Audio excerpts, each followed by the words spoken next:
کی بہت ہی مشہور معروف آیت کریمہ تلاوت کرنے کا شرف حاصل کیا. ارشاد ربانی ہے لقد من اللہ علی المؤمنین اذ بعث فیہم رسولا. اللہ نے مومنوں پر احسان کیا کہ ان نے اپنا پیارا رسول بھیج دیا. میرے بھائیو، یہ آیت کریمہ میلاد مصطفیٰ کی بھی ایک دلیل ہے. میلاد مصطفیٰ کی ایک دلیل ہے کہ دیکھیے اللہ تبارک و تعالیٰ قرآن میں دوسری جگہ فرماتا ہے وَأَمَّا بِنِعْمَتِ رَبِّكَ فَحَدِّثْ، اور اپنے رب کی دی ہوئی نعمتوں کا چرچا کرو.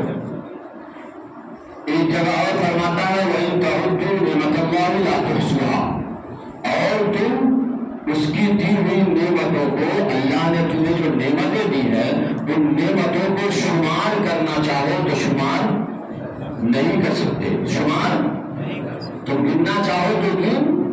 اس نے اتنی ساری نعمتیں دی ہے کہ تم ان کا شمار نہیں کر سکتے. ایک طرف کہہ رہا ہے نعمتوں کا چرچا کرو، دوسری طرف کہہ رہا ہے نعمتوں کا شمار تم نہیں کر سکتے. اب ایک جگہ فرما رہا ہے اللہ نے مومنوں پر احسان کیا کہ انہوں نے اپنا پیارا رسول، اپنا پیارا محبوب بھیج دیا. تو پتا چلا جہاں رب نے اتنی ساری نعمتیں دی ہیں ان نعمتوں پر احسان نہیں جتلایا. نعمتوں پر احسان نہیں جتلایا. اللہ نے ہمیں آنکھیں دی، ہمیں ہاتھ دیے، ہمیں کان دیے، سننے کو ناک دی، بولنے کو زبان دی، کھانے کو منہ دیے، چلنے کو پیر دیے، پکڑنے کو ہاتھ دیے، دل دیا، گردہ دیا. یہ ساری چیزیں دی. یہ ایسی نعمتیں ہیں کہ کروڑا کروڑ اس کی قیمت ہے یا نہیں؟ اگر کوئی آپ سے کہے کہ بھیا میں 1 کروڑ دیتا ہوں اپنا داہنا ہاتھ کاٹ کر دے دو گے، آپ دو گے؟ بولیں. کوئی کہتے میں 5 کروڑ دیتا ہوں آپ اپنی ایک آنکھ نکال کر دے دو، آپ دیں گے؟ نہیں دیں گے نا. کوئی کہے میری پوری دولت، پوری جائیداد اربوں میں ہے، پوری دولت لے اپنا دل نکال کر دے دے، آپ دیں گے؟ کیوں نہیں دیں گے؟ کیوں نہیں دیں گے؟ آپ کہیں گے بھیا میں آنکھیں دے دوں. کیسے دے دوں؟ 1 کروڑ روپے کے چکر میں آنکھیں دے دوں؟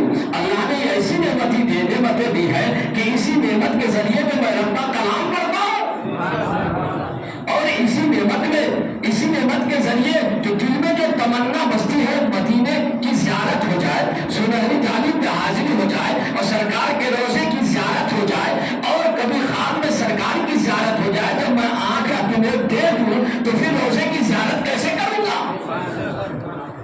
اور یہ دل تم کہتے ہو پوری دولت دے دیتا ہوں، دل دے دو. آج دل کیسے دوں؟ اسی دل میں تو مدینہ بستا ہے، اسی دل میں تو مدینے والے آقا بستے ہیں، ہے نا؟ یہ پوری کائنات دے دو گے تو بھی یہ دل نہیں دے سکتا. پتا چلا ایک انسان کا وجود اتنا قیمتی ہے کہ کروڑا کروڑ انسان دے دے پھر بھی اس کی قیمت ادا نہیں ہو سکتی. کوئی کروڑوں میں اپنی آنکھ نہیں دے سکتا، کوئی اربوں خربوں میں اپنا دل نہیں دے سکتا. تو پتا چلا یہ ایسی نعمتیں ہیں کہ یہ بہت بڑی نعمتیں ہیں. تو آج کے دور میں اتنی ساری نعمتیں رب نے ہمیں دی ہے. پتا چلا یہاں کوئی خاک پتی نہیں، سب کروڑ پتی ہے. ارے بھائی یہ کارخانہ وکٹوریا ہے، اس میں کروڑوں کا مال ہے تو کروڑ پتی ہے نا. بولیے، یہ آنکھوں کی قیمت، زبان کی قیمت، دل کی قیمت، جسم کی قیمت جب کروڑوں اللہ اربوں میں ہے تو کروڑ پتی ہے نا، ارب پتی ہے نا. بولیے کوئی ضروری نہیں کہ بھائی ابھی نوٹ دکھے تو ہی کروڑ پتی ہوتا ہے. آپ اپنے وجود کو دیکھیں، آپ کا وجود کیا ہے، اس کی قیمت کتنی ہے. تو پتا چلا ایسی قیمتی نعمتیں رب نے ہمیں دی. کبھی احسان نہیں جتلایا. آنکھ دیا، احسان نہیں جتلایا. کان دیے، احسان نہیں جتلایا. ہاتھ دیا، احسان نہیں جتلایا. زبان دی، احسان نہیں جتلایا. منہ دیا، احسان نہیں جتلایا. پیر دیا، احسان نہیں جتلایا. دل دیا، احسان نہیں جتلایا. اولاد دی، احسان نہیں جتلایا. ماں باپ دیے، احسان نہیں جتلایا. بیوی دیے، احسان نہیں جتلایا. بھائی دیے، احسان نہیں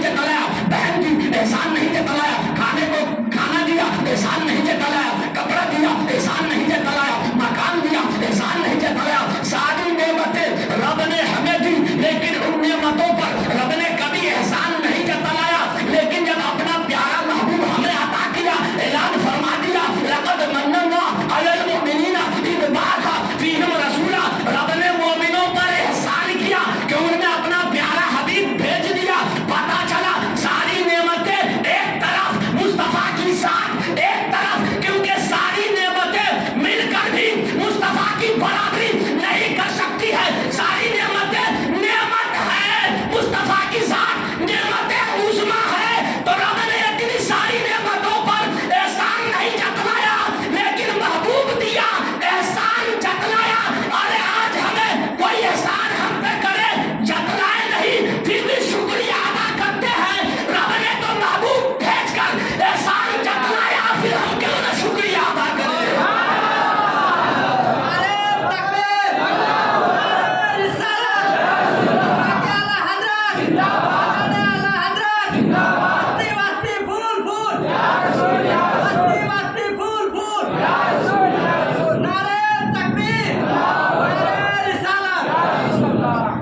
جس نعمت پر رب ہمیں احسان جتلا رہا ہے، ہم نے اپنا محبوب دیا ہے.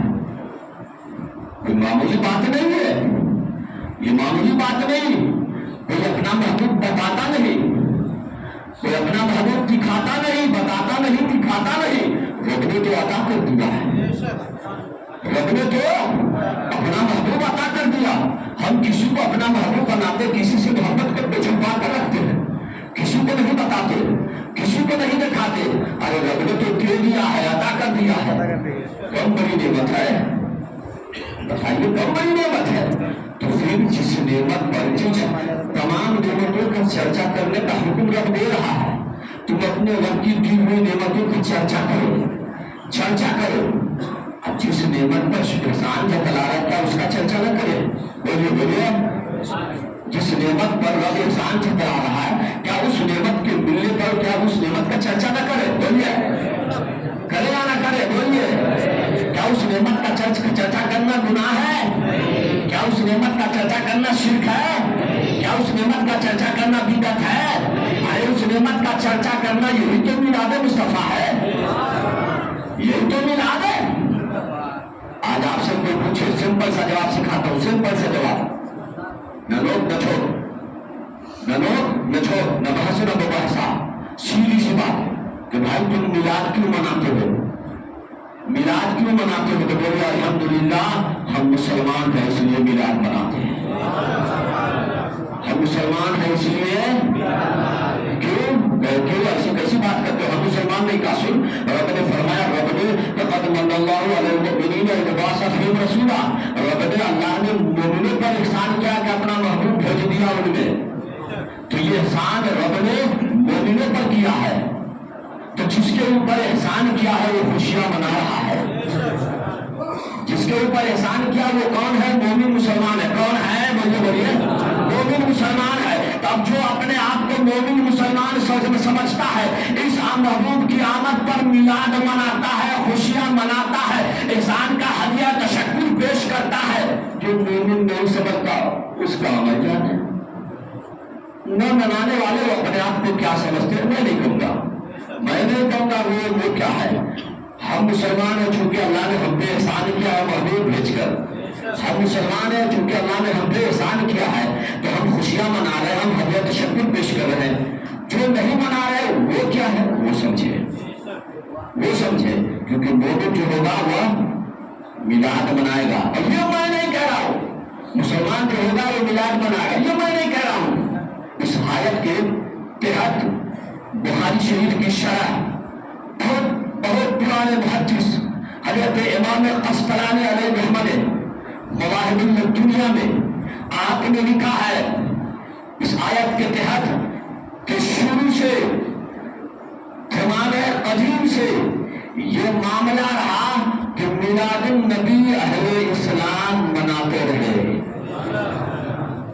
میلاد النبی اہل اسلام مناتے رہے. مسلمان میلاد النبی امام قسطلانی فرماتے ہیں کوئی آج کا مجدد نہیں، کوئی بریلی کا مجدد نہیں، آج کا مولوی نہیں، یا بریلی کا مولانا یا امام احمد رضا خان مجدد دین ملت نہیں.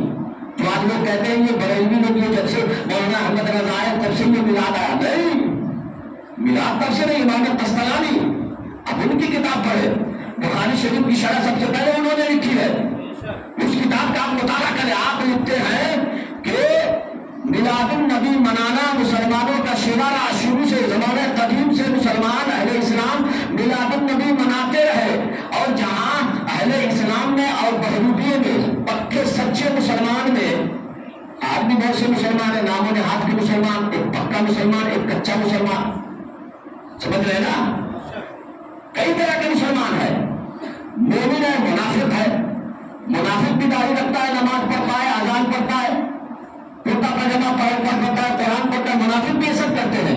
اب مومن بھی نماز پڑھتے ہیں، اذان پڑھتے ہیں، قرآن پڑھتے ہیں، نماز اور دیگر کام کرتے ہیں، لیکن دونوں میں فرق ہے، دونوں میں فرق ہے۔ جہاں بہت ساری چیزیں ان دونوں میں فرق پیدا کرتی ہے، حضرت امام قسطلانی فرماتے ہیں وہاں پکے ہوئے مسلمان جو اس دور میں تھے اور نام و نہاد جو تھے ٹوپی کرتے والے مسلمان نہیں بلکہ پکے مسلمان، تو اس دور میں پکے مسلمان کی پہچان اور نشانی یہ تھی کہ وہ میلاد مناتے تھے۔ پکے مسلمان کی نشانی یہ تھی کہ وہ میلاد مناتے تھے، تو چونکہ میلاد منانا اہل اسلام پکے مسلمان کی نشانی ہے، تو آج بھی جو میلاد مناتا ہے وہ پکا مسلمان ہے، اہل اسلام ہے۔ جو نہیں مناتا وہ کیا ہم کچھ نہیں کہیں گے، جو نہیں مناتا وہ کیا ہم کچھ نہیں کہیں گے۔ تو چونکہ یہ آیت میلاد مصطفیٰ کی دلیل ہے، رب نے ہم پہ احسان کیا اس لیے ہم میلاد مناتے۔ اور ایک بات سماعت کیجیے، لوگ کہتے ہیں میلاد منانا ناجائز حرام، جو کچھ بھی ان کا کہنا ہے کہتے ہیں، ہم سے دلیل طلب کرتے ہیں، ہم دلیل دیتے ہیں۔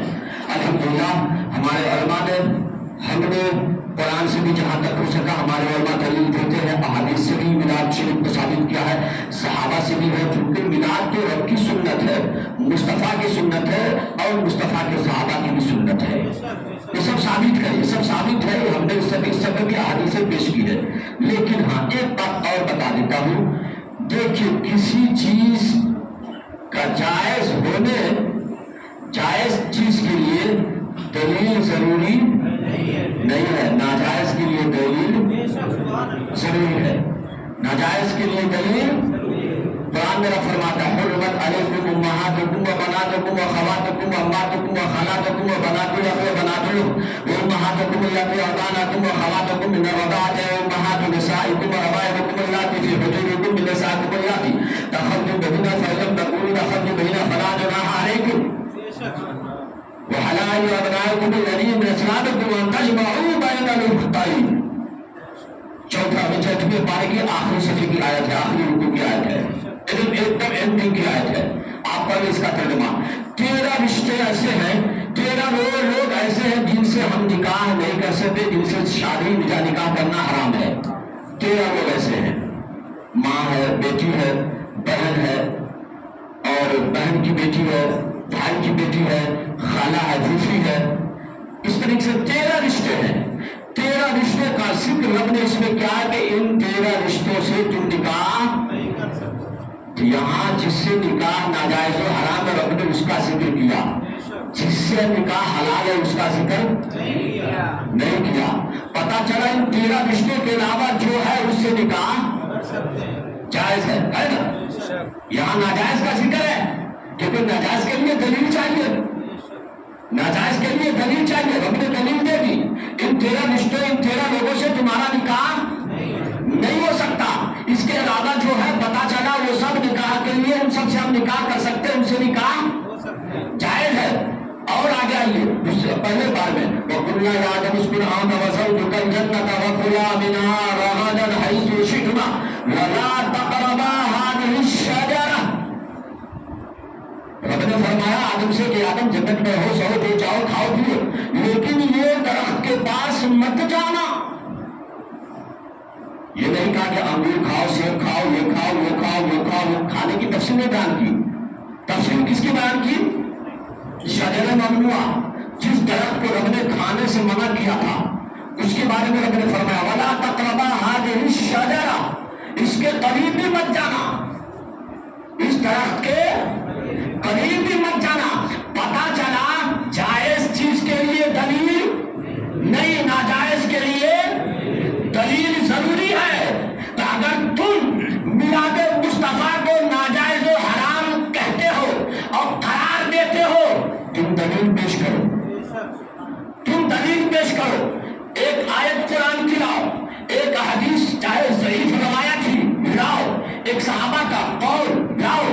ڈھونڈے مجتہدین کا قول لاؤ، محدثین کا قول لاؤ، ضعیف قول بھی لاؤ، قول ہی لاؤ، روایت مت لاؤ، صرف قول لاؤ، نہیں لا سکتے۔ الحمدللہ ہم اہل سنت والجماعت نے میلاد النبی پر قرآن سے بھی دلیلیں پیش کی ہے، حدیث سے بھی دلیلیں پیش کی ہے، صحابہ سے بھی پیش کی ہے، پیش کرتے ہیں اور کرتے رہیں گے۔ لیکن یاد رکھو قرآن نے ہمیں یہ درس دیا، ہم نے جو آیتیں پڑھی، یہ آیت سے ہمیں درس مل گیا کہ جن چیزوں کو منع نہ کیا جائے وہ چیز جائز اور حلال ہے، جن چیزوں کو منع نہ کیا جائے وہ چیز جائز اور حلال ہے۔ تو حلال کے لیے دلیل ضرورت نہیں، ناجائز کے لیے دلیل کی ضرورت ہے۔ تو اب یہاں سے ہمیں درس مل گیا، میلاد منانے کے لیے میلاد سے منع کرنے کی ایک آیت بھی نہیں، ایک حدیث بھی نہیں، ایک روایت بھی نہیں، ایک قول بھی نہیں، تو پتہ چلا میلاد منانا جائز ہے۔ اور اسی کی روشنی میں ایک بات اور کہہ دوں علی صاحب، ہم جو سرکار کا نام پاک سن کر انگوٹھا چوم کر آنکھوں سے لگاتے ہیں، آج جتنے لوگ بیٹھے ہیں میں یہ چیلنج کرتا ہوں، ایک بھی حدیث ایک بھی روایت لاؤ کہ انگوٹھا چوم کر آنکھوں سے لگانا سرکار کے نام پاک سن کر ناجائز اور حرام ہے، تو آج سے حسین الدین اسی مسجد کے ممبر سے اعلان کرے گا، نہ چومے گا نہ چومنے دے گا۔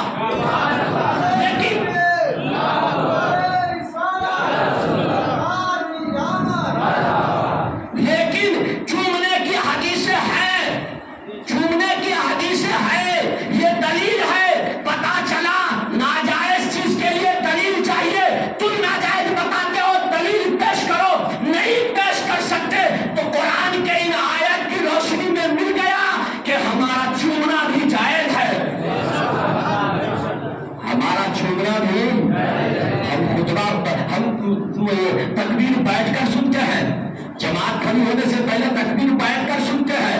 ایک روایت ایک حدیث لاؤ کہ یہ بیٹھنا ناجائز و حرام ہے، ایک لاؤ، ہم لا کر دیں گے کہ یہ سنت ہے، ہم لا کر دیں گے یہ سنت ہے، یہ سنت ہے۔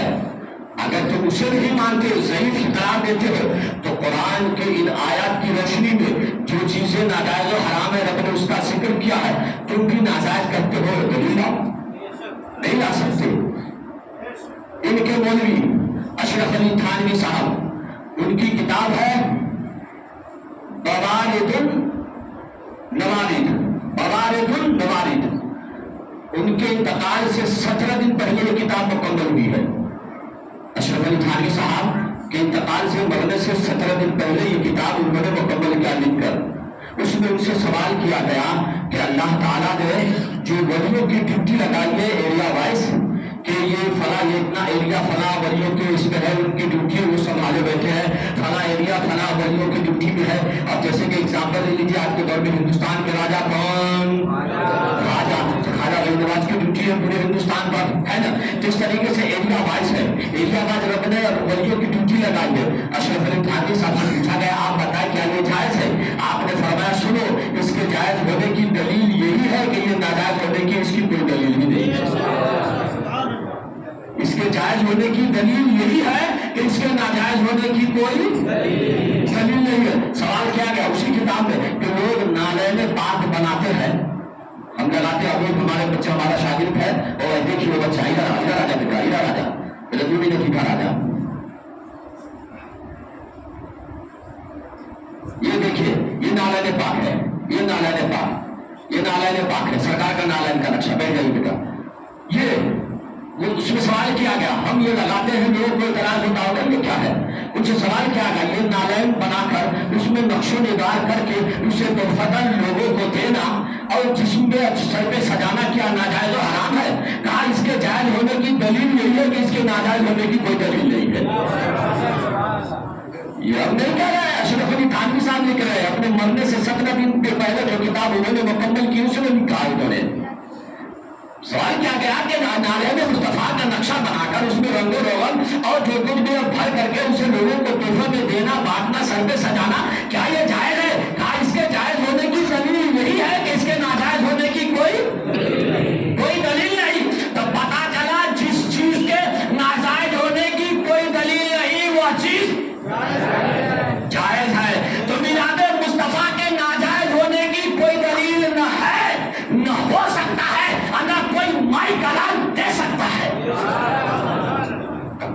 تعالیٰ دے سکتا ہے. تو الحمدللہ ہم وہ کام کرتے ہیں جو رب کی سنت ہے، آقا کی سنت ہے، صحابہ کی سنت ہے، ائمہ مجتہدین کی سنت ہے، قرآن کے حکم کے عین مطابق ہے.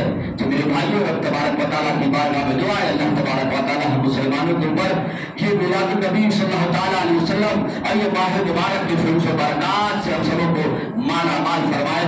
وآخر دعوانا الحمدللہ رب العالمین. جو حضرات سنت نہیں پڑھے پڑھے سنت پڑھ لیجیے.